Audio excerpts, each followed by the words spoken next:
Hello, if you're hearing this, that means you get the internet. And if you get the internet, that means you can attend a live show of the News Olympian, my Percy Jackson podcast, coming up soon, April 20th, 2026. I'm going to be covering chapters 35 and 36 of The House of Hades with Ashley Latimer. I've been told these chapters are very important, so we're live streaming the live show. You can get tickets right now at thenewsolympian.com/live. Patrons get 20% off, and tickets come with a 7-day replay. So if that day and time doesn't work out for you, it's okay, because every ticket comes with a 7-day replay. So you can watch it at a different day. You could watch part of it when it's live and then finish the rest of it later. You can watch it multiple times, whatever you want. You can get tickets right now at thenewsolympian.com/live. And that's April 20th, 2026 at 8 p.m. Eastern as we cover chapters 35 and 36 of The House of Hades. I hope to see you there digitally. Yeah, I don't want to wish a breakup upon anyone, but oh my God.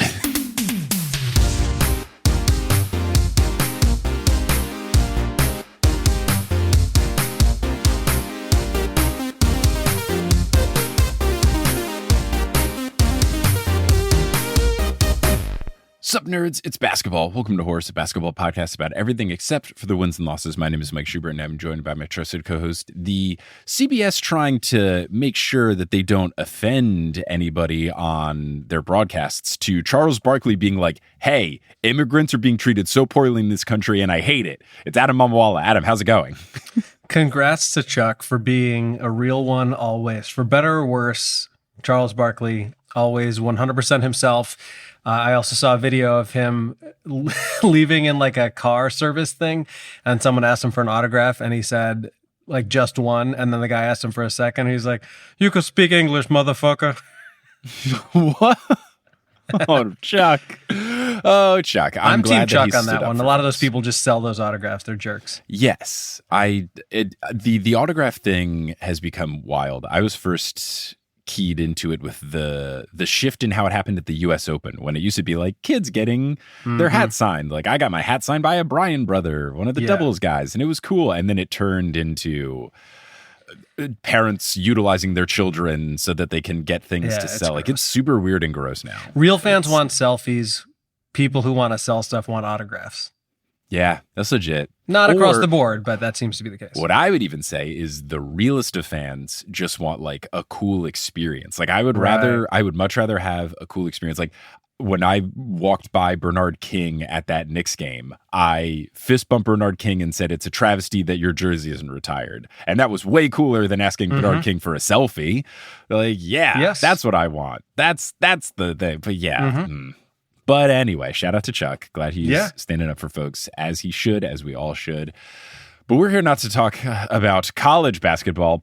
I was so close to winning the one bracket thing. There's like a work thing the people who do my ad company. It's like 70-something people. Last year I came in last place and I was terrible because I just picked up random stuff. This year I like did a little bit of research and I was first. And basically, if Duke just didn't lose that game they lost to UConn, I would have coasted into $150 free. And now, because of the shenanigans that happened, I will not be getting $150 free. I'm sorry that happened, but I do disagree with your fart sound take on college basketball. March Madness is incredible. March Madness is, for the most part, incredible. If you just watch the last 5 minutes of the games. Yeah, I don't know. I mean, I watched every minute of that UConn-Duke game. Celia always says it's the one time of year that she feels like proud of being a Connecticut person, is just rooting for UConn once a year. I mean, that's like an all-time unbelievable The big comeback is game. Cool. Yeah. No, well, the comeback, the sequence cool. of events that leads to that three-pointer, like seeing all the reaction videos of people either like completely in despair or losing their minds in a positive way. And also, my favorite part is that I think it's Jordan Furniture is like a furniture company. And they had some promotion that was like, anything you buy in the month of February is free if both UConn men's and women's teams make it to the final game. And now they are a win away on each side from losing a lot of money. I'm sure there's like an insurance policy, but that's still like a wild promotion to have. That's a good promotion to have, but you got to be very particular when you do it. But we are now here to discuss the NBA and a lot of WNBA because we will be concluding this episode with an interview with our official correspondent, Jordan Robinson, which was such a fun interview. We just wrapped it. But let's get into the rest of the stuff for this part of the recording, where we will go to the Teal Memorial Locker Room, which is all the furniture there is great. Really good stuff. Oh, good yeah. Furniture. Mm-hmm. You know who's also really good and really great? I would say our patrons, and most notably our producer level patrons who keep this thing chugging along. They do. Shout out to those producer level patrons. Shout out to all the patrons, but big shout out to our producers: Polly Bird, Salvatore Testa, Siobhan Ellsbury, No Go Chasing, Taco Falls, Bang, Bang, Roast Beef Debris, Denver Steam Nuggets, Anna Reed. Steph Curry got called out by Jaden Ivey. Yeah, did you see that part of it? So I saw that it happened. I didn't hear what he actually said. He basically said that Steph Curry's not a real Christian. Which is wild. Yeah. Because I think what Jaden Ivey is doing, which we will get into, is the least Christian thing you can do. And I went to Catholic school from kindergarten through 12th grade, so I'm a literal scholar on this, and I'm ready to dunk on this guy. He might be able to dunk, but I'm going to do real dunking. Well, if you want to dunk on this guy, you're probably going to have to go to China. Oh, bing, bang, boom. Time to learn Chinese, Jaden Ivey. Rachel, Sidney Crosby's a vampire, Chelsea's cousin, Ginger Spurs boy, Bowls to the walls, Mott's Forley, Utah Jash, and Derry Bird. And you know who, unlike Jaden Ivey, is putting good into the world? Tab for a Cause, our sponsor. Our sponsor. If you want to do stuff you're already going to do and raise money for charity, because you might as well, go to tabforacause.org/horse, install this extension into your browser, and it just adds some ads into your new tab thing in like the corner, and those ads raise money for charity, and then you pick what charities get supported, and it's a great time, and it's so easy. It's so easy. You're going to do it anyway. So head on over to tab4acause.org/horse, install that, and start raising money for charity in the easiest way possible. So now, unless you're listening on Patreon, where you can get access to episodes that don't take these breaks for inserted ads, we're going to take a break for inserted ads, and then we'll be back with more horse. Adam, what do you got going on? First, I have a couple thank yous / shout outs to some horse listeners that I get to meet in Utah. So shout out to Josh, aka Utah Jash, who came to my show in Salt Lake City, as well as Rob Monson, who came to the Salt Lake City show. I got to meet both of them afterwards. Very, very nice guys. And special thanks to Josh for some great food recs that I took advantage of as well. So that was a good time. A lot of my touring is done. I've got like kind of a chunk of shows coming up shortly, and then not a lot for the rest of the year. I imagine that will change, but frankly, I would be fine with being on the road less in the summer. But as you're listening to this, the upcoming stuff that I have on Tuesday, April 21st, I headline Zany's Comedy Club in Chicago, Illinois. On the 25th of April, I headline a Mic Drop Comedy in Chandler, Arizona. On Tuesday the 28th, I am at the Elysian Vault, that is in LA. And then on Friday, May 1st, I am at the City Winery Loft in Boston, Mass. So that is the big stuff that I have coming up. Like I said, I'm sure I will be adding things as the year continues. But yeah, that's all I got for now. What about you? I think it's all the same stuff as last time, but basically got a big run of shows in April: Albuquerque, New Mexico, Berkeley, California, Boise, Idaho, Denver, Colorado, Atlanta, Georgia, and that one's being live streamed, so you don't have to be in Atlanta to watch it. You can be anywhere, and you don't even have to watch it live because your ticket comes with a 7-day replay. So there's that, and then there's Charlotte and Raleigh. So that's all throughout April. If you want to see the dates and get tickets, go to thenewsolympian.com/live. Those are all TNO shows, and they're going to be fun. And if you do come to the Boise show, after the Boise show, I'm doing an improv show at the same place, and you get $5 off tickets with the code YayMike in all caps. So nice. It's going to be fun. I'm about to post on TNO's social media accounts on Instagram, like what we're covering at all of the shows, but it's going to be really fun. And if you live in Albuquerque, New Mexico, please come, because tickets are low and I don't want to be embarrassed. So come through. Been there, brother. I just thought, I was like, never come here. It's a big enough city to be a thing. Let's do it. And then I got the ticket reports, and I was like, maybe this is why my tour guy has always said, we're not doing a show there. So please let me look not so wrong. Yeah. But yeah, that's what's going on. But yeah, cool. I think now we can get into the NB Q&A section, because I think we got some stuff. We do. We've got two, and this is more of like a, I guess a comment or an email than a question, but still some cool stuff to share. So one of these comes from Allison G, who says, "Hi, Mike and Adam. I am currently listening to the most recent episode with Mike's 3-on-3 about the almost names for expansion teams. I don't know if anyone else has reached out about this, but Hogs was a strong contender for Toronto because Hogtown is a historic nickname for Toronto. This is commonly attributed to Toronto being the site of one of Canada's earliest and largest meat packers, specifically processing pork. It isn't a commonly used nickname anymore, but there's still a fair amount of fondness for it. Love the pod and can't wait to listen to the rest of the episode. P.S. I agree that Toronto Hogs would have been a terrible name." So even though there is some context to it, Allison agrees that it would not have been the most ideal name for a basketball team. The other message comes from a longtime listener, Annabelle. So Annabelle and Mike are listeners of Horse for a long time. I first met them, I guess, like 4 or 5 years ago. I did a show in Chattanooga, Tennessee. They were living in Tennessee at the time they came to that show. Then I think they just happened to be visiting Chicago when I was there doing Zanies a couple years ago. They came to that show. So like really awesome people. They've come out to a bunch of stuff. I'm sure they've probably seen you as well. But we got a message from Annabelle that said, "Hey, Horse Boys. 2 weeks ago, I went to give birth, but ended up having an emergency C-section. When you have a C-section, they let you play whatever music you want while the operation is occurring as a distraction. Since mine was unplanned, I didn't have anything at the ready, and they only gave me about 5 minutes to figure it out. I didn't want to listen to any of my playlists at the risk of a sad song coming on and preferred something that was upbeat the whole time. So I decided on an episode of Horse. I just wanted to say thanks for being such an upbeat and positive podcast to listen to. It brought me so much ease in what was otherwise an unnerving situation. It was great listening to the drama draft and getting to laugh along. Thanks again for everything you do, and hopefully my son will become a basketball fan. Best, Annabelle." I do have an update because I've chatted with them on Instagram. Baby's doing well. Everybody's doing fine. Obviously, scary situation, but everything is good. We need to find an incredibly small cash considerations jersey to send to them as a gift. But very, very cool story, and we are honored to have been a calming presence in a not so calm situation. And also thank God that whatever episode you chose wasn't one of the few times that like Mike or I chooses a really depressing thing. I know. I feel like my most recent that actually happened was about like a guy who died from cancer young. So I'm very happy that that you stumbled upon the drama draft and not something that you would have been like, "Ah, man."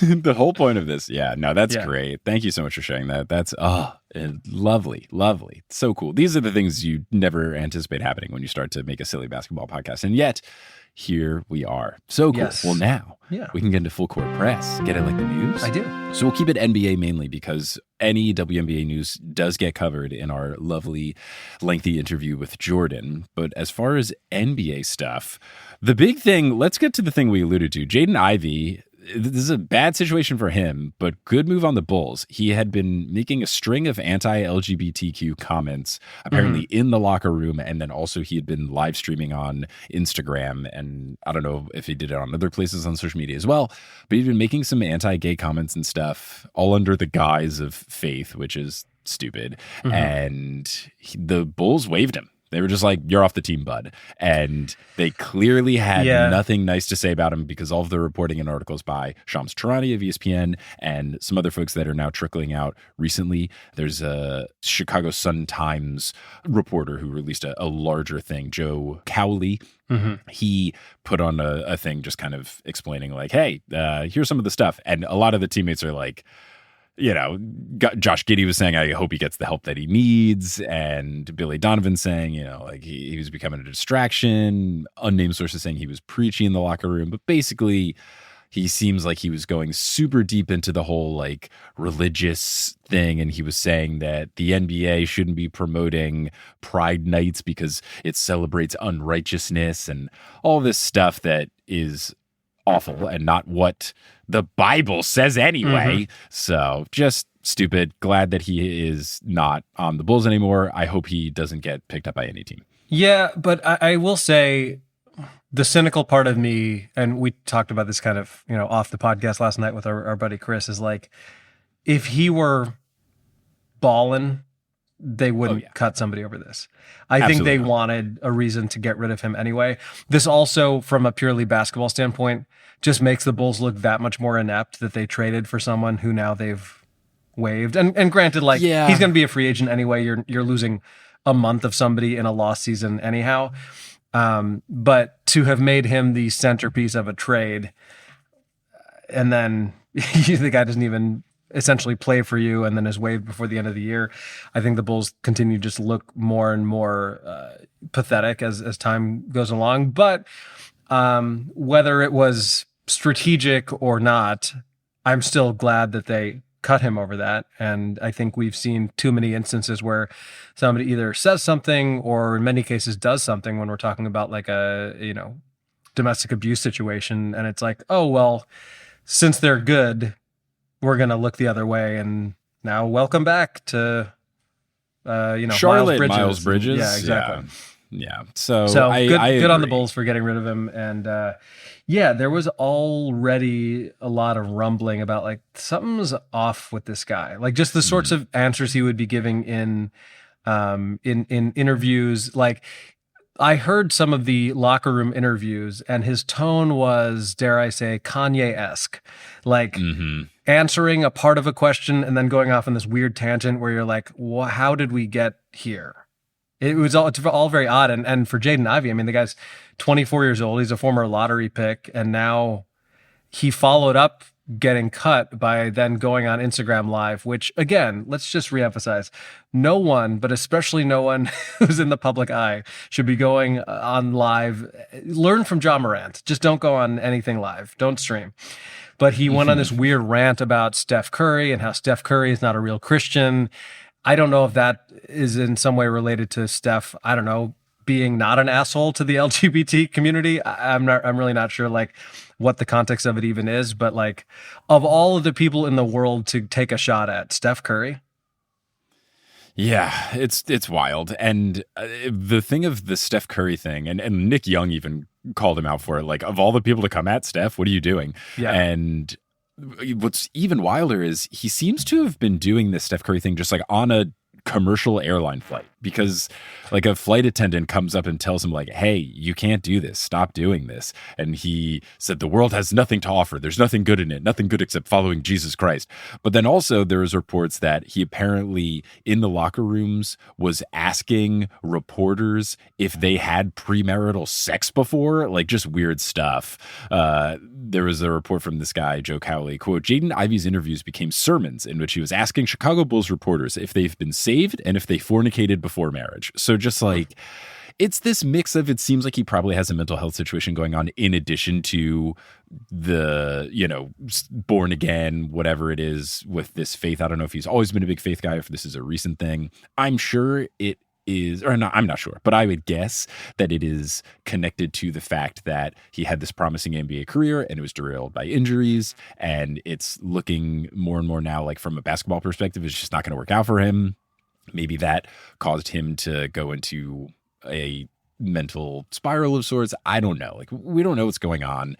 It would have been cool if he had like a good religious finding of himself and it motivated him like, oh, my basketball life isn't going to work out, so let me try and commit myself to putting good into the world and helping others. But instead it's, bringing people down for no good reason, which is awful. So just like Josh Giddey said, I hope he does get the help he needs. It seems like he does need some help, and maybe being away from professional basketball will help him out, and we'll see. But awful situation. Good on the Bulls. Yeah. Other thing on a flip side that's funny, Anthony Edwards missed the start of a Mavericks versus Timberwolves game, and it was like, why isn't Anthony Edwards starting? And he revealed that it's because he was taking a shit. You got to appreciate the honesty. It's so good. He said, oh yeah, I was taking a shit. Mike held it down for me, referring to Mike Conley. Speaking of people who are always themselves 100% of the time. It's for sure him. Other things with the NBA, I mean, the season is winding down and there is lots of tanking going on. There's lots of discussions about who's going to be the MVP. Well, did you see the Pacers situation the other night against the Clippers? Oh, where it seems like Jay Huff missed some free throws on purpose to He's getting investigated, I heard. Is he? Wow. Unless I read something that was not true. I'm pretty sure they're looking into it. There was this very weird situation where the Pacers were beating the Clippers, I think, by 1. Kawhi Leonard hit a shot with like 0.4 of a second left to put the Clippers up by 1. And then on the subsequent possession, there was like an off-the-ball foul where Huff on the Pacers got fouled. So he went to the line to shoot 2 free throws with the Pacers down by 1, missed them both, and then the game ended. Really badly. Yeah, like bad in a way where you're like, I don't think he's a great free throw shooter anyway, but it was... He's an 85% free throw shooter. Well, he's a fantastic free throw shooter. All the more reason. Yeah, so I don't. What I watched the ending of that game, and I was like, either Jay Huff looks awful when he shoots free throws, because I haven't watched any Jay Huff this season because the Pacers are horrible. So like either he has a really bad free throw form, or he's trying to miss these free throws. And I think he might have been trying to miss those free throws. I think that the coach might have been like, "Hey, bud, don't make these." Yeah. It might not be like a betting thing, but it's definitely a tanking thing. I think it's a tanking thing for sure, because like the race for the top of the tanking is getting intense. You've got a lot of teams all fighting for it. The Pacers and the Wizards are both 17-58. The Nets are 18-57. The Kings are 19-57. Yeah. And then the Jazz are 21-55. Then there's a jump to some of these other teams. All the other teams are trying to win games, but like those bottom 5 are like really juggling. The funny thing about it though is that like it seemed like Huff kind of flopped to elicit the call. So why would you do that knowing that you could get free throws only to miss them? Right. As I once heard a comedian say to a heckling audience member who he then like roasted, and he was like, "Don't order the fajitas if you don't want the attention." Which is an amazing statement. It's pretty good. It's pretty good. Coming out because you think you're going to say the spice. Yeah, that's good. But yeah, so there's that going on. The expansion vote was ratified, so they got the necessary 23 votes. So that has been passed. So it doesn't confirm that there will be 2 new teams added, because Adam Silver said like this doesn't mean it can happen, but like if there are teams to be added, they will be in Seattle and Las Vegas. Seattle, which makes sense. Vegas, which I think like maybe, but there could have been other places I think that would have made more sense. Yeah. But that's at least like on the horizon, and they think that they will continue to move forward. So we'll see, but it at least was passed. And I think it was passed unanimously. So that's at least coming through. But there also has been word that there will be new measures to combat tanking that will be put into effect next season. And there was a report by Shams Charania that there are 3 ways in which they are considering doing it. So there's like 3 options that I don't know if those are the only 3 or if those are just like the 3 things that were proposed, and maybe something new will come. But there are 3 ways that they're going to try and fight the tanking. The first one is just that 18 teams, so the bottom 10 that don't make the play-in at all, and then the 8 teams that all are in the play-in thing. So basically not the top 6 teams from each side. Everybody else, they get into the draft lottery. The bottom 10 teams all have an 8% chance to move up in their spot. And then the remaining 20% of the odds are split amongst those 8 play-in teams in descending order. So they wouldn't have the chance to jump. So basically flattening out the odds, and then it just becomes like a chance that you can move up in whatever spot you have. The second proposal is that 22 teams, so the bottom 10 teams, and then the 8 teams that are in the play-in, and then the first 4 teams to lose, the 4 teams that lose in the first round, they all get into the lottery, and they are ranked over a 2-season average. So that is what the WNBA We're definitely going to have to share the link, because I feel like some of the stuff you got to kind of read to really absorb what it means. So that's what the W does, where basically you look at your record for the past 2 years, and that affects where you get ranked. And that's good because that stops things that basically the Pacers are doing this season, where they made the finals, and then their best player got hurt, and they kind of just took the year off and are aggressively tanking. And then next year, they're going to be really good again. And we've seen this happen with the Spurs to get Tim Duncan, and the Warriors have done this. Like there are teams that do this. Even the Spurs kind of to get Wemby. Like there are. I'm in favor of this, because then it means that you can't just say like, hey, we're going to take the 1 year off. Right. Yes. And benefit from it. That's the thing, is like you look at all these other things, and as we've said on Horse before, no matter what the rules are, people will find a way to game the system. And I feel like a 2-season average just makes it so much harder to game the season. There are so many more things going when you have to factor in 2 full years. So meanwhile, the Wizards are like 2 seasons. We'll tank for 10 seasons. What? This is fine. This is child's play.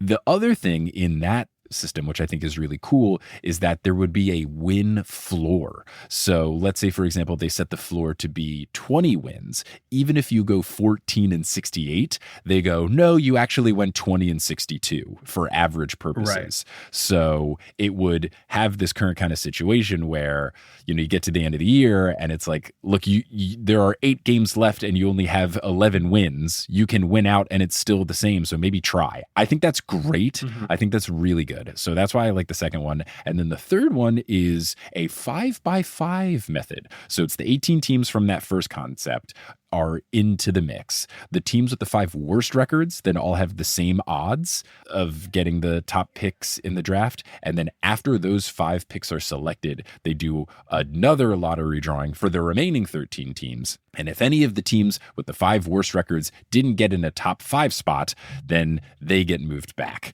I think this one is more complicated and like you're doing 2 lotteries, and even me reading it, I'm like, what's going on? I think the easiest one is just let's get more teams into the lottery and then let's have it be a 2-season average. I like more teams in the lottery because then you don't like have to miss the playoffs. You can try and still make the playoffs and you'll have a percentage chance. I think that is cool.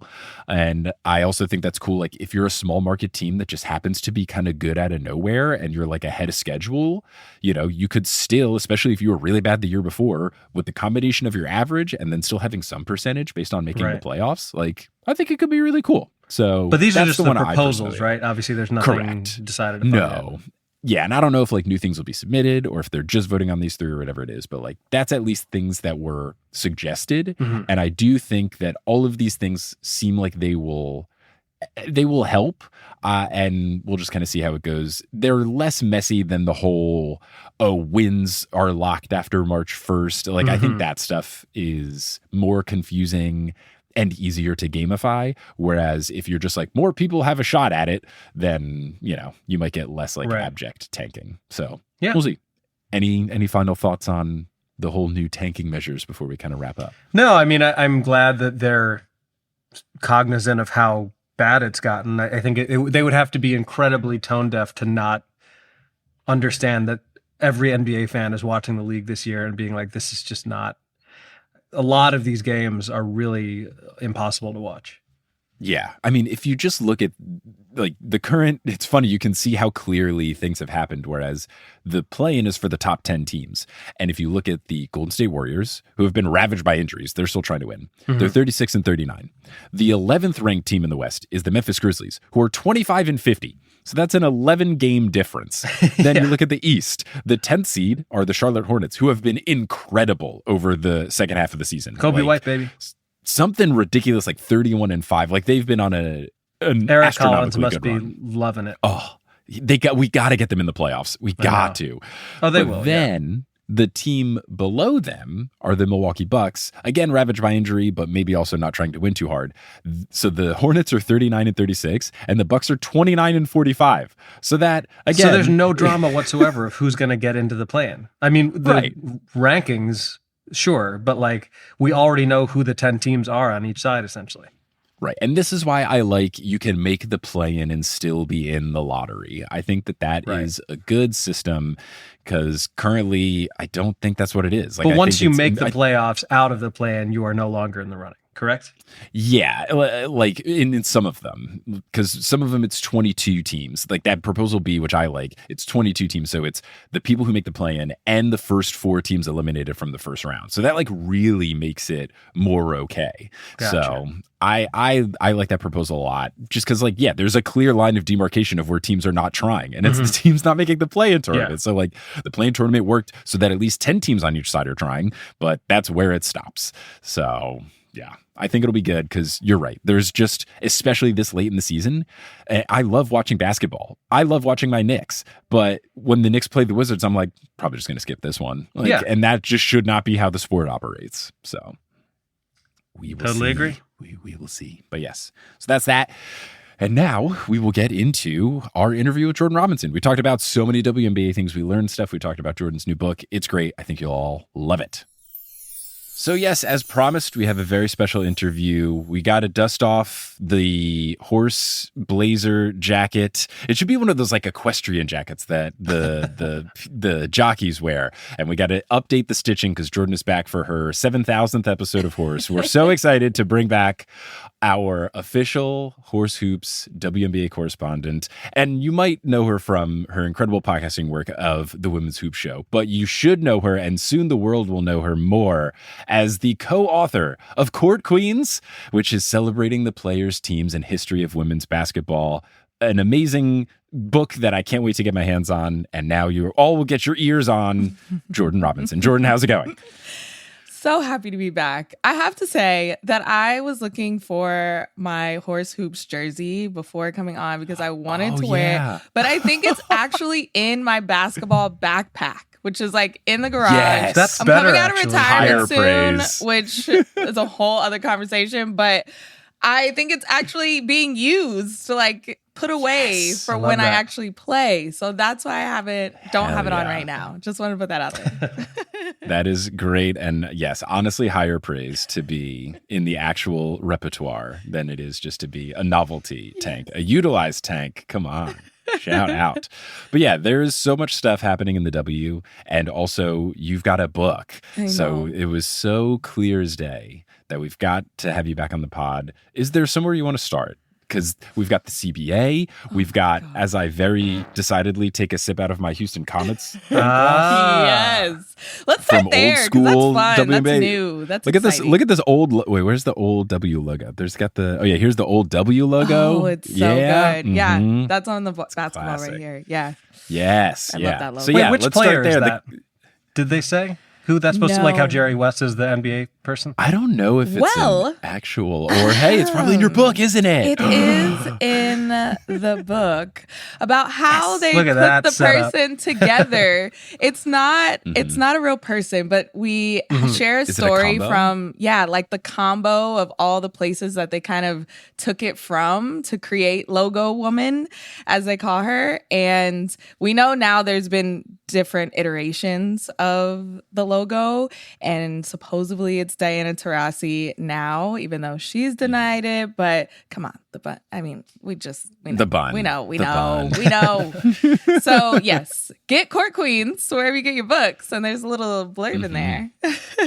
Yeah. For sure. But yes, so if anyone missed it, and if anyone wasn't a basketball fan, reading the headline of Sun bought and relocated to Houston in 2027, just out of context, a wild headline. But the Connecticut Sun, after kind of being sold to a Boston sports group and then being axed, has now been purchased by the Fertitta family, who own the Houston Rockets. And we're getting the Houston Comets back in a way that I would say is the ultimate, like, yay, but not like this meme way for this to transpire.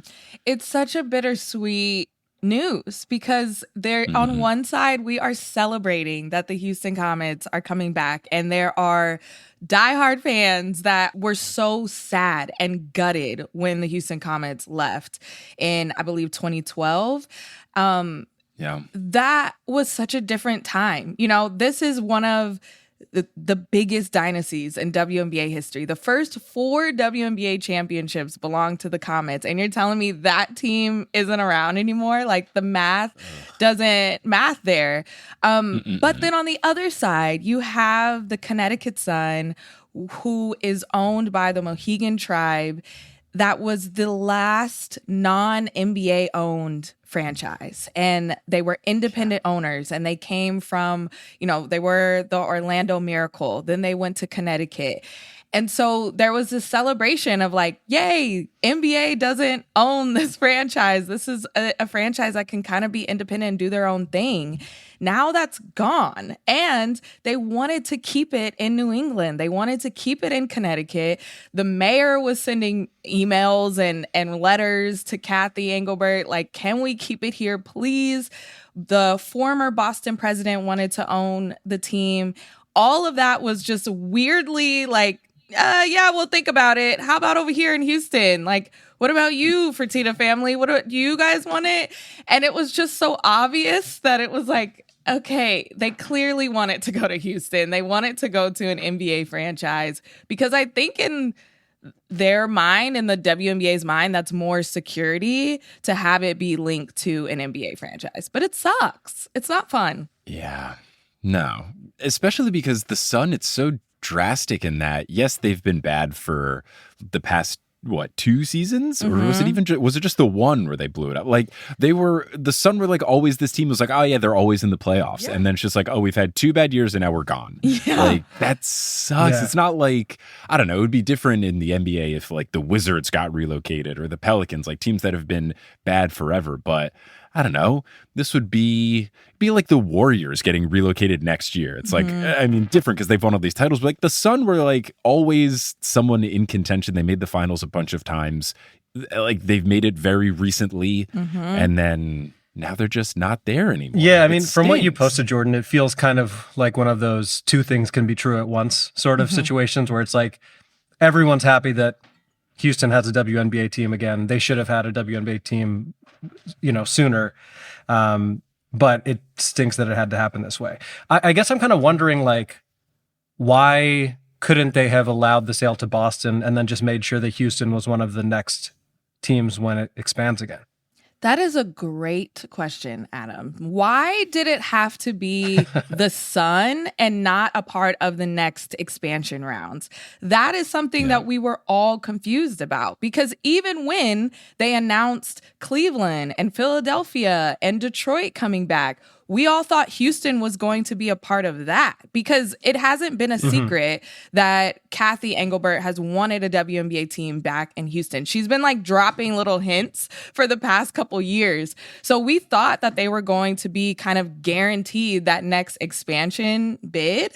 But this is just such a weird way to do it. Like you're still getting what you want. And I also want to throw out there that in between the Boston wanting to be the place that bought the Sun, the league offered to buy the Connecticut Sun for $250 million.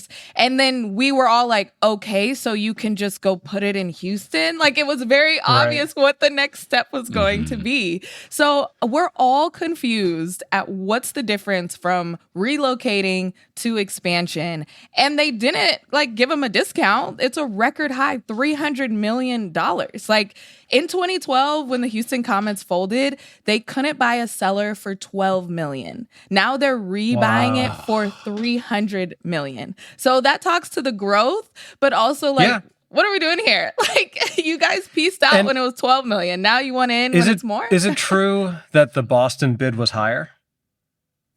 I believe it was around the same. I don't have it in front of me, but I believe it was around $300 million. And I think that's what was the biggest red flag because it was so much money and the league was still turning it down. That I can understand if Boston came in and undercut the Connecticut Sun and said, we got $100 million for you, take it or leave it. That's a different conversation. But they came in with a lot of money and they were like, no, we still don't want it. So that's what makes this all weird and wonky because it doesn't make sense. What a complicated week for Connecticut basketball fans. I mean, they had some great news in the college world, but not so much in the professionally. pro. Yeah, I don't know. It's a mixed feeling for sure. And I think, I don't know, I hope the Sun at least get like a proper farewell season out of it. I would also love, here's the snarky reason that I'm sad about this. I liked having the Sun be bad because I was like, ooh, Adam and I, we could take an Amtrak and go to a Sun game for like $30. Like, let's get courtside seats for under $100. Let's go. Because now that the Liberty are the most popular team in Brooklyn, like my first WNBA game was a Chicago Sky Connecticut Sun playoff game like 4 years ago. Okay, that's a good matchup. Yeah, it was fun.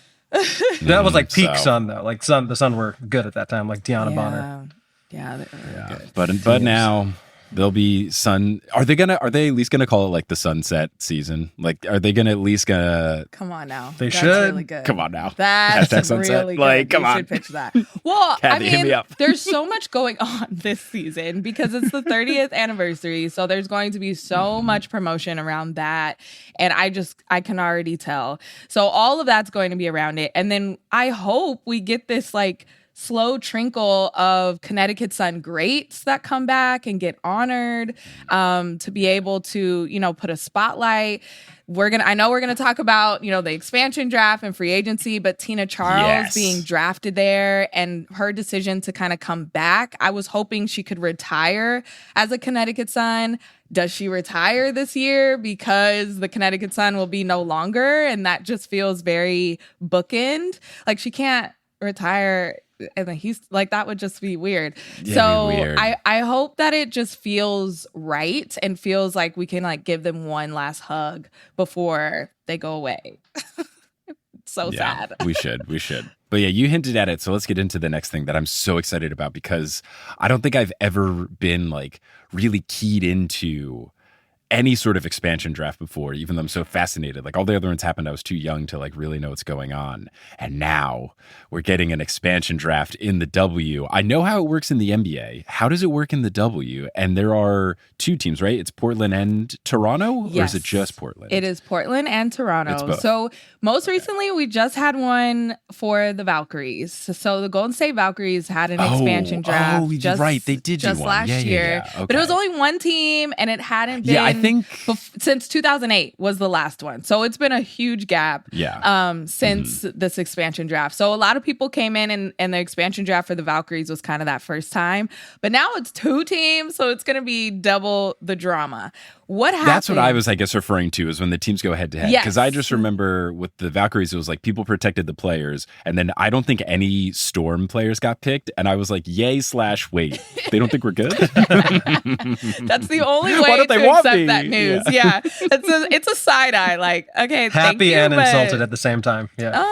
you don't think I'm good enough? So that's what could happen again. So the teams they protect 5 players. So I think last year it was 6, but it's only 5 this time because there's 2 teams going at it. We don't know who is protected. That is the fun part. It's a mystery to us. Those lists do not get revealed until we see the expansion draft. So when your favorite player is kind of popped up and they get drafted, you're like, oh my God, they didn't get protected. That's what happened a lot last year.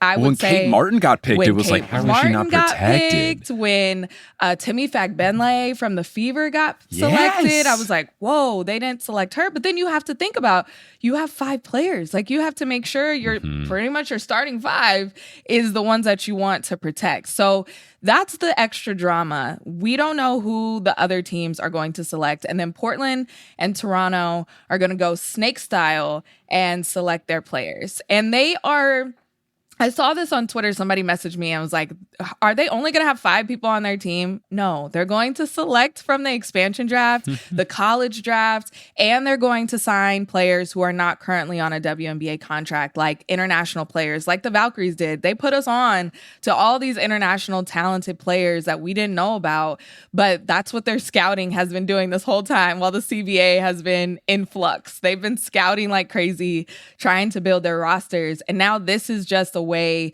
to kind of seal the deal. But I will say, you guys, this expansion draft is very different from any other draft because the talent that is out there, that's how the Valkyries were able to be an expansion team and a playoff team in the same year. Never happened before.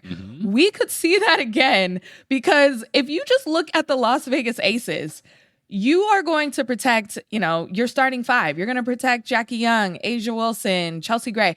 That leaves Jewel Lloyd out there for somebody to grab. That leaves Nalissa Smith. Like, there's so many players that are like really good, could start on any other team that are going to be up for grabs. Now, here's another caveat. There are a bunch of free agents right now because I was going to ask how this works. CBA. So hopefully I'm getting this right.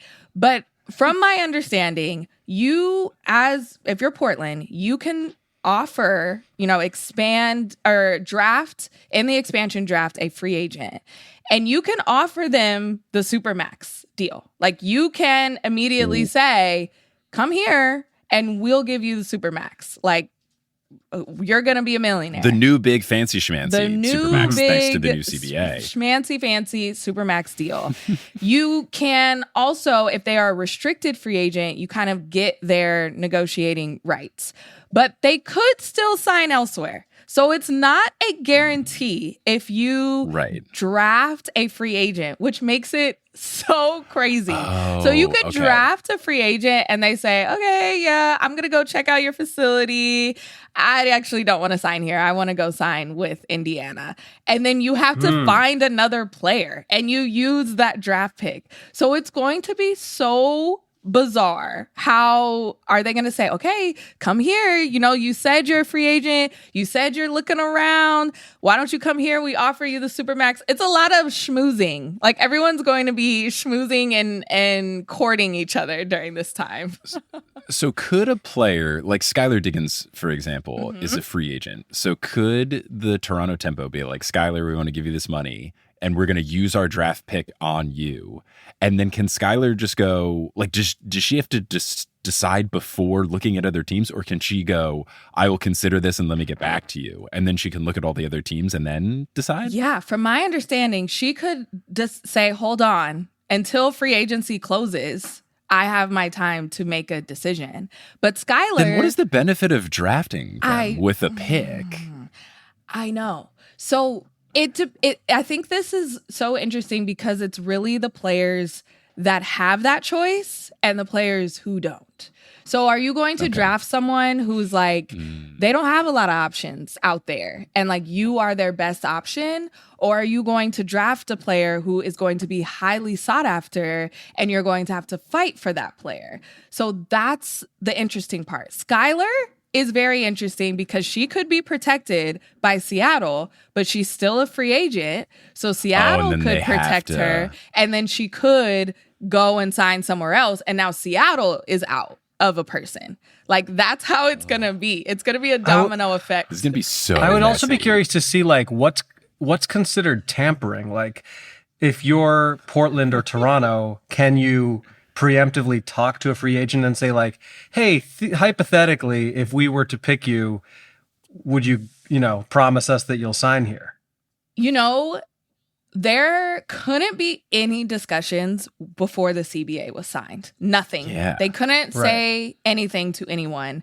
And that's why you saw these new expansion teams just like, okay, we're going to hire some more coaches, I guess. Like they didn't know, they didn't have anything to do during this time. Look at our logos. Yeah. Ooh. We launched another jersey. Like they didn't have anything to do. So they couldn't talk to them. But I think it's been smart for some players to kind of pledge their allegiance that they're going back to their team. We saw Sabrina Ionescu do that and like, I'm a Liberty girl, like New York is home, like dropping hints that I'm going to sign back to the Liberty. Don't draft me. Don't put me, I'm not going to sign anywhere else. Nobody get your hopes up. But it's players like Jonquel Jones, like, okay, are you going to get protected by the Liberty? You're a free agent. You could go and be with Sandy Brondello in Toronto, get that Supermax, because you're not going to get the Supermax in New York. That's going to go to Breanna Stewart. So she's said, like, I love being a Liberty, but do you tempt her? Do you say, Sandy was my coach? Do I cut? Like things like that. Right. It's going to get crazy, you guys. But theoretically, other than the 5 players who are protected, anyone is fair game, regardless of their contract situation, whether they're a free agent or not. Correct. So then does even that if imply it's a rookie contract, you are drafted and now the new team has your contract. Okay, so the new team then just takes on that contract and they're required to pay whatever the terms of it are? Because that's what's interesting is I think intuitively you would assume each team is just going to protect whoever their 5 best players are. But let's say you have someone who's maybe you feel like you're overpaying or you think they're going to walk after this year because they're in the last year of the contract. Maybe they're less worth protecting than someone who you've got on a 3-year deal or something. Absolutely. It's that part of it. It's someone that you're banking your future on. A lot of things that happen in the WNBA is, for example, the Golden State Valkyries used their number 5 pick in the college draft last year on an international player who's only 19 years old.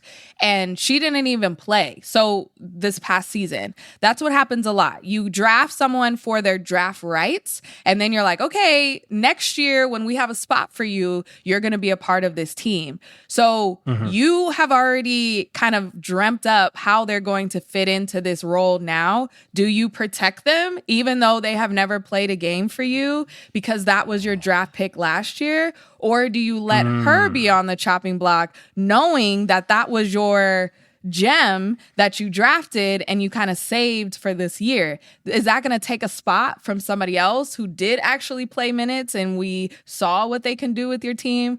That's a whole nother layer about it as well. So this is very drama. fun. Yeah, I think it's way more fun than the NBA, which recently announced expansion. The NBA expansion draft, they get to protect 8 players, and like with all the teams, like it is not. It's like, man, it's like really slim pickings. But it is very challenging, and I think the teams are going to be good. We saw the Valkyrie be very good, and the CBA just adds another wrinkle. Now, my question is the timeline. Is the expansion draft before the draft? Yes. Like the normal college draft. Okay. So the expansion right, draft isn't it like next week or something? No, it's really soon. It's this week. This Friday? Friday. It is Friday, April 3rd, the expansion draft. We thought it was the 6th, and then they moved it up on the same day as the semifinals for March Madness. So please pray for your women's basketball media and reporters. It's going to be crazy. We're going to have sleep Jordan. Yeah, an expansion draft at Joe Dumars with the 2 phones. And an expansion draft at noon, and then Final Four at 4 and 6:30. Oh my God. I'm going to be in Phoenix, and it's going to be crazy. So yeah, it's happening very soon. And then the college draft is April 13th. So we have time. And then the training camp starts April 19th. And then the season starts May 8th. So we are in a accelerated timeline. But that's okay because the CBA, the players are getting paid. We love that for them. Yeah. Wow. Is the expansion draft televised, or is it just like the results just get put out there? Yeah, it's going to be a whole thing. It's televised. Oh, okay. So we're going to see the drafts. We're going to see it in real time. We're going to be able to react. We're going to be able to say like, what? Or they're going to say, like last time, we aren't choosing someone from the Seattle Storm, or, this is who we're choosing. And it was a coin flip, first of all, who went first. And whoever's going first in the expansion draft, the opposite team is getting the higher pick in the college draft. So I just love when it's all a game. Like we're all making it up as we go. And this is what this feels like. Like these rules don't mean anything. It's a game. I feel like our nerdy audience can really love this because expansion draft and the college draft and all of the things that we're doing with the protections feels the most like playing a very deceptive based board game where you have to decide. Like it feels the most like an intense board game possible where you're playing the mind games, like in Stratego, where it's like, well, I could put the flag here, but they might know that I'm going to put the flag there. So I'm actually going to put the flag here in this worst spot because they will consider, no, there's no way. Like this feels the most like some nerdy board game shit ever. Like this is the nerdiest sports gets. I'm so stoked. Yeah, I haven't seen it with 2 teams. So how are they? Yeah, because you're trying to beat the other team to the punch. You see the players that are available. You got to get the good ones off the board quick. Right. And what I don't know, but I think that the players also don't know if they're protected. So they're going to be watching the draft and they could be surprised just like everybody else. Wow. That's something that I want to figure out if they know or not. I might ask Monique Billings that if she knew that she was going to be drafted or not. That's really interesting. And I'm assuming the reason it's not made public is so that all of the players who are not protected and don't get picked don't hate their current team. Yeah. Right? Like, Absolutely. okay. Yeah. It's that, and also so it doesn't just look super bad. Like it's like entering the transfer portal and nobody gets you, so you have to do the shame walk back to your team. Like that's super embarrassing. And I think this would be a devious thing for people to leak. If you really wanted to cause drama and you worked for a team, like leak who you protected to sure. And I think last year it was leaked early for like a media play. Like we knew Kate Martin got selected in the expansion draft the day before, I believe, or a couple hours before. But it was because she was going to be interviewed and she was all over SportsCenter, and they kind of like used her as the talking head. But I think when that came out, to everyone's point, and Kayla Thornton as well, coming from the Liberty, it was a shock because you realize immediately, oh, they didn't protect them. Oh, wow, they got selected, and that means they were up for grabs. So, yeah, it's all just super fascinating. Ooh, it'll be fun. So, yeah, in the expansion draft, Portland is going first, right? So it'll go Portland with 1 pick, and then Toronto, the tempo go back-to-back because it's serpentine, and then they'll keep going 2-2-2-2. And then that means Portland's got the number 6 pick in the college draft. Yes. And Toronto's got the 7. So do you think it's better to have the first pick in the expansion draft or the first pick in the college draft? Like, is there someone that's going to be really good to get at 6, or is getting that first swing at this year's Kate Martin the more optimal selection? For sure. I think the expansion draft, it's too many great players. And you throw in the free agency in it. So I'm thinking these first draft picks would be offered that supermax. You know, like that's who I'm thinking of. These aren't going to be role players. These are going to be people that they're like, hey, we want you to be the face of our new franchise. And so we are drafting you this high. That's what I'm thinking. If it's one of those first names, you're going to be offered the big money and it's going to be built around you. So I have no idea who that is. Don't tell me to say names. No, I know. Because you can't. You have no idea who's going to be protected. That's fine. Now, so let's keep it going, because then the college draft is going to happen, and I feel like the mock draft of who's going first is all in flux. We know the order of the picks. We don't know the order of the people being picked. Who do you think is going to be the number 1 pick for the Dallas Wings? Do we think we're going to unite Azzy and Paige? And if they don't draft Azzy, will it be dramatic? You know what? AZ Fudd to me is AZ. I'm so sorry. No, it's fine. I think she should be the number 1 pick. Flat out, no matter what team it was as the team that had the number 1 pick. I think of a just pure shooter. Everyone needs that on their team, and especially in the WNBA. Like, that scorer 3-and-D type player is a real position that Dallas needs a lot of things, but they definitely need a scorer. So I think regardless of team, AZ Fudd to me is the best college player available in the draft. Now, the other side of what Dallas needs is a big. They need a big. And so that's where it comes up. Awa Pham is a huge player that the name has been thrown around in top draft picks. She's from Spain, but I think that Dallas should go get a big in free agency because there are plenty out there, and they need a veteran big. You have so many rookies. You have so many young guns. You do not need another young player in a position where you're going to have to go up against Asia Wilson and Brianna Stewart and the bigs of the league. The WNBA right now is a 4-position dominant league. If you don't have that position in your arsenal or to guard somebody's best for, you're in trouble. So yes, they need AZ and they need a big, and they need to get that big in free agency. That's what I've been preaching. And that's why I think AZ should be the number 1 pick. No, that's not a knock against Lauren Betts. I think Lauren Betts is incredible. I don't think she is a number 1 pick. I think where she falls, I think they have her like 4th. I think she would be great. But no, I think AZ is the best player in the draft. Okay, I like that because I think the most fun pick is to get the couple on the team. It's always fun when the people who are seeing each other are on the court. Like, it's the most I mean, it's fun option. if they're still together, but like if they're not. I don't want to wish a breakup upon anyone, but oh my God.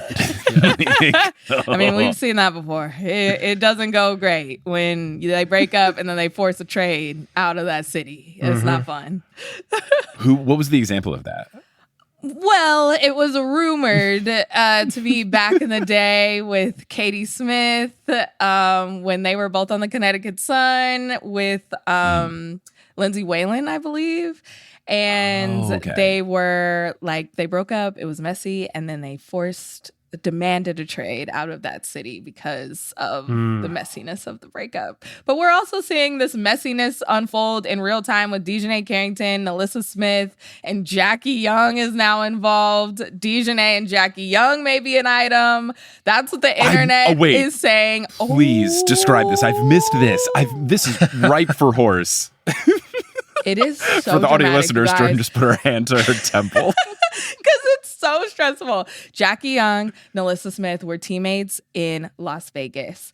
Dejanay Carrington, Nalissa Smith were together in Dallas, a couple on the same team. Then they both got traded to different teams. Nalissa Smith wins a national championship. Dejanay Carrington's at the celebration, lovey-dovey-dovey. Then they break up in the off season. Then people on the internet are detectives, FBI level detectives, to find hints that Jackie Young and Dejanay Carrington are an item. For example, a florist made this huge bouquet of roses with a J in the middle that said, "Congratulations on the USA training camp." And Dejanay liked that post. And then Jackie Young put it in her photo dump that those roses were for her. And then, just to cap it all together, at the Fort Worth location for the regionals in March Madness, they show up together to watch Notre Dame.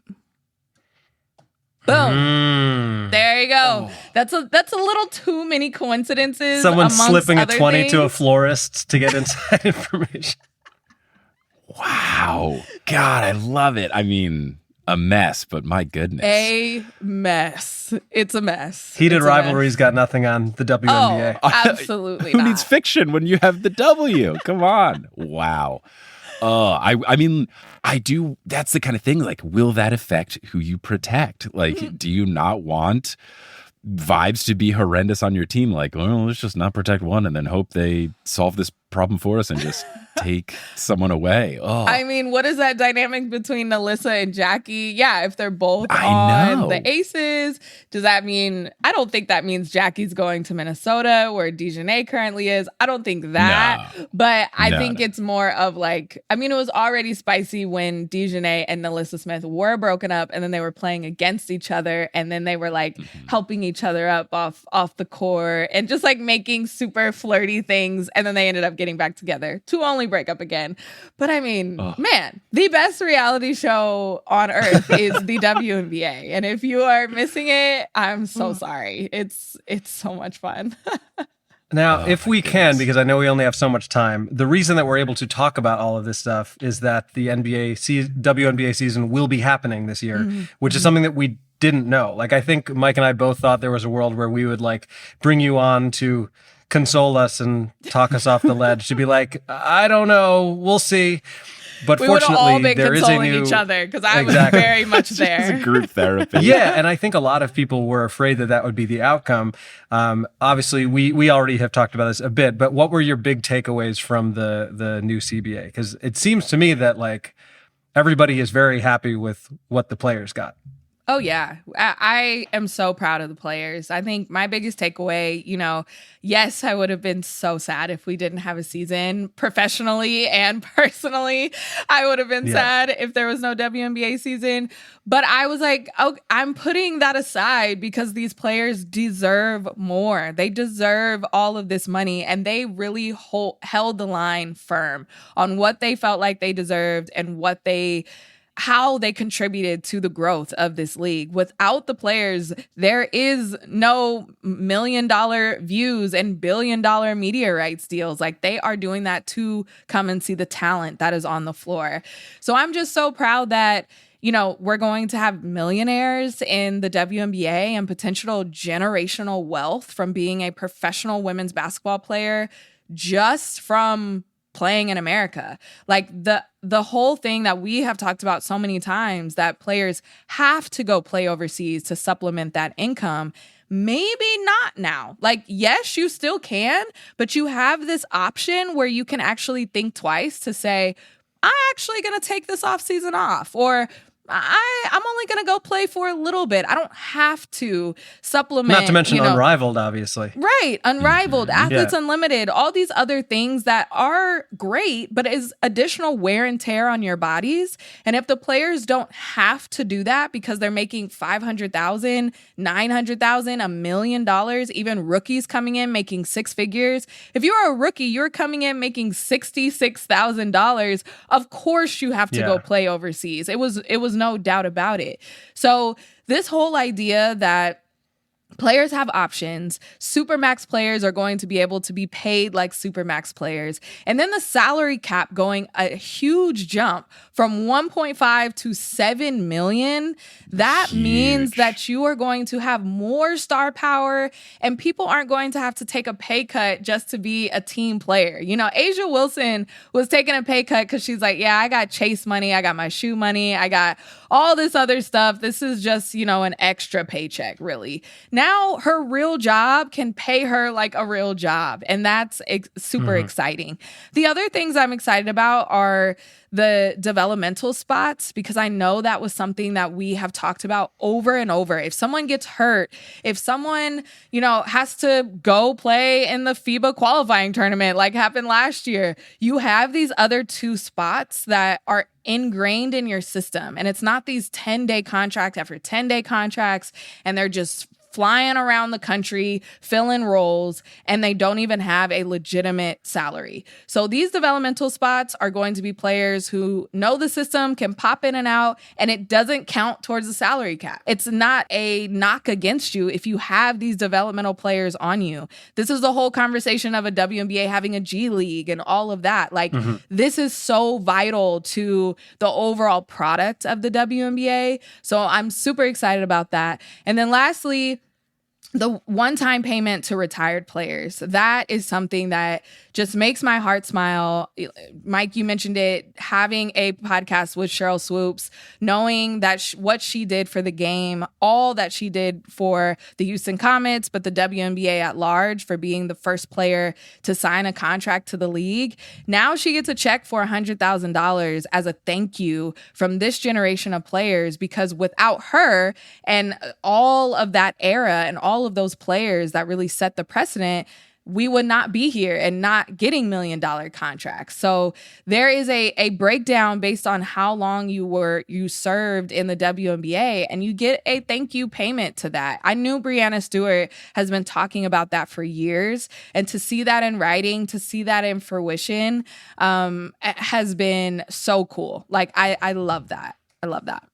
Yeah. I didn't know that was in it, and that's really cool. And I think that's a very good way where the WNBA should probably not have the problem that the NBA has, where old retired players are like, oh man, it wasn't as good as back in our day. Now, I feel like the old NBA heads will be like, I love this new generation of players. They got us paid. If you guys haven't seen, there's been like this wave of former players like pretending like they're calling to get a tryout because they want to get that Supermax deal. They're like, I got a couple years left. Let me sign a contract, because they want a part of this money. And so, yeah, it's definitely a joyous feeling. And then also the revenue share.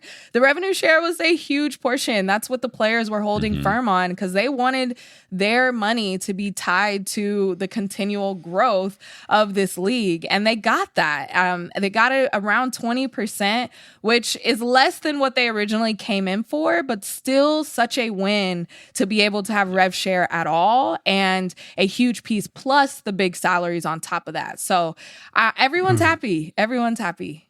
It just took a really long time. It did. came down to the wire. Glad it Yeah. did. Glad we have the season. Thank goodness. But yeah, it's exciting. And something I'd predicted, I don't know if you would agree with this. It feels like because the minimum contracts are so much higher and now the max contracts are so much higher, that actually fitting your team into the salary cap will be more of a concern. Like it was a concern, but I feel like it wasn't as much of roster crunch situations in the NBA where it's like, oh my gosh, how are we going to pay everybody? Do you think the W will actually have that now, and we're going to have to see like more creative ways of, oh, they're paying this person so much, this so much? Like, is it going to be trickier or about the same as it has been with like making sure we can literally fit, if we have a team of stars, fit everybody under the same salary cap? I think it'll be a little bit like it was, but it's more money to play with, so people will be happier.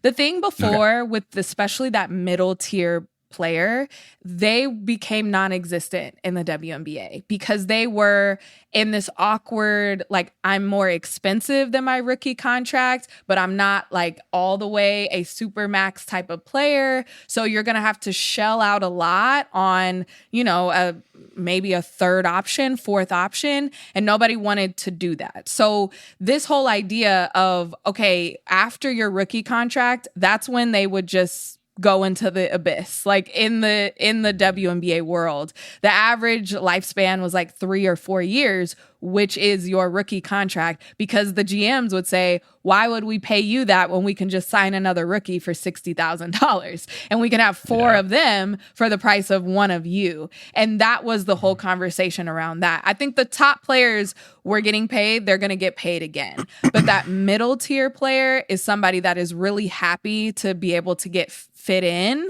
I think right now, as we're looking at it, they can say, yeah, I'm worth that. My salary is going to be higher, and you can fit me in now that you have $7 million to play with rather than just over $1 million, $1.5 million. So I'm anticipating that, but I wouldn't be surprised if you just stack high and then also stack low, because that's what's been happening before. So I'm curious to see how it works out. I think that's one of those things that's going to have to come to light as all these free agents get signed, what they're getting signed for.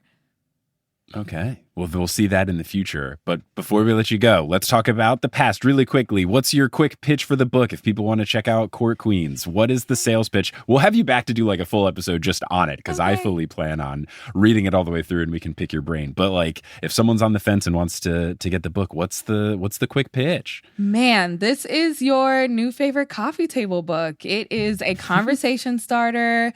It is the history of women's basketball from the 1890s to 2025, all the way up until now. You can see black and white photos of women in ankle-length dresses playing basketball and the original rules of like what is a foul, how the court was split into thirds. That's why we have the position of center, because they were just in the center of the court.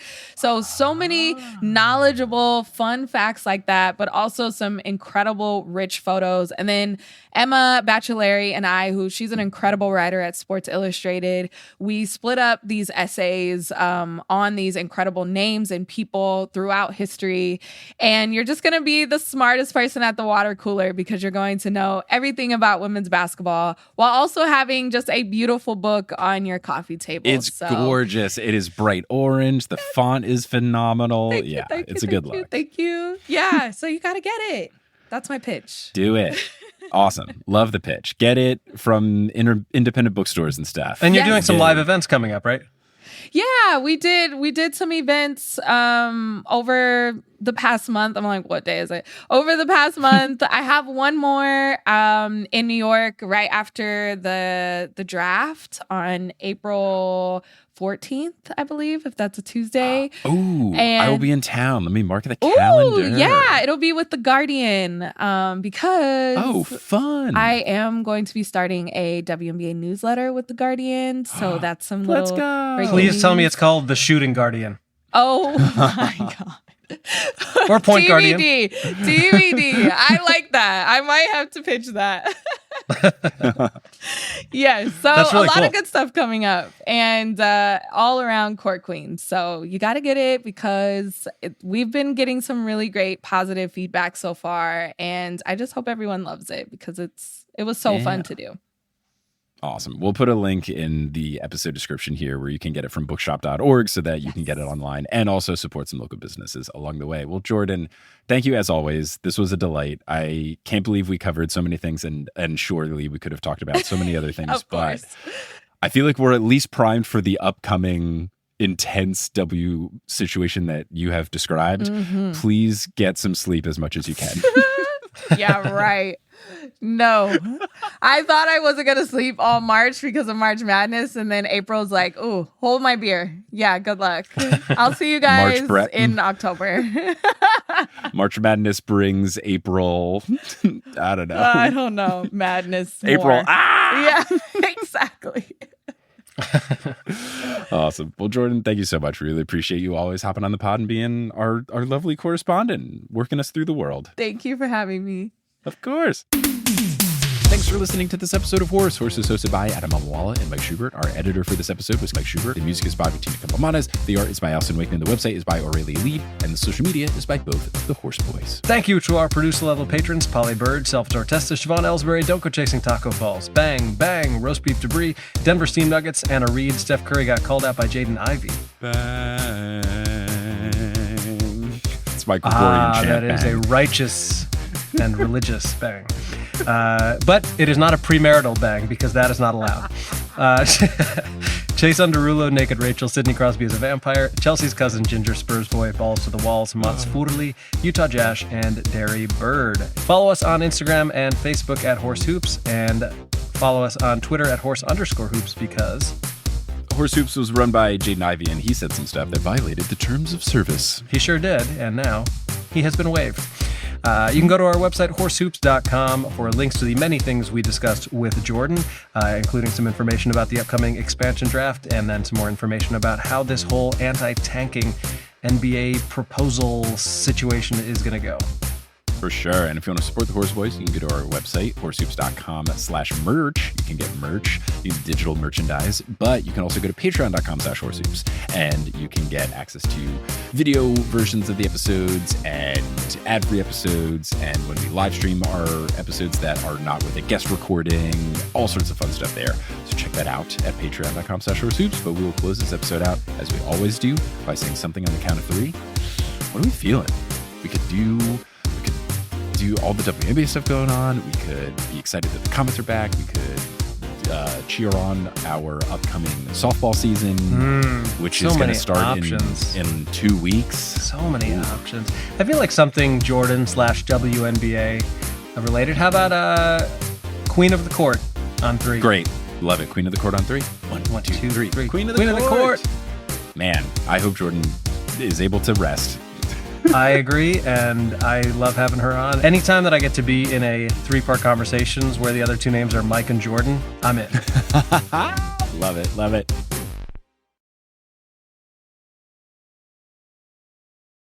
I didn't say anything about Twitter yet. That was the Steph Curry reference. Oh, sorry. That was just to say bang. Sorry. I was so ready for it. I'll do that next time. Do it again. Okay.